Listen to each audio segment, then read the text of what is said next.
Kevin Seafried did what the rebel army could never do. On January 6, 2021, he carried a Confederate flag at the 53-year-old U.S. Convention building. For American Civil War historians like Heather Cox Richardson, this was like a blow to the solar plexus. The main purpose of Civil War was to ensure that the war flag was never effective in United States Convention building, says Augusta, near Zoom, Maine, with almost 6 billion loss and 600,000 loss of life. They kept that flag outside the convention building. And then, don't look at the flaw. But those dishonorable brought it in. I saw this, and the blow from them was bigger than the others.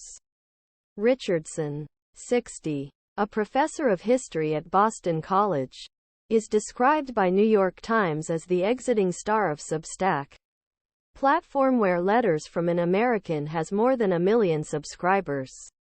While he has 1.7 million followers on Facebook, he writes in his biography in X, previously known as Twitter, historian, author, professor, developing curmudgeon. Readers welcome Richardson's ability to make sense of Trump's chaos, reassuring that we have been here and survived, such as Ken Burns, Rachel Maddow and John Meacham.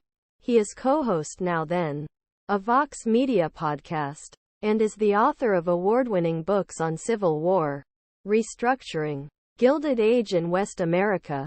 Now, he presents Democracy Awakening Notes on American Situation, a thoughtful study how world's richest democracy was dragged into abyss of authoritarianism with help Donald Trump.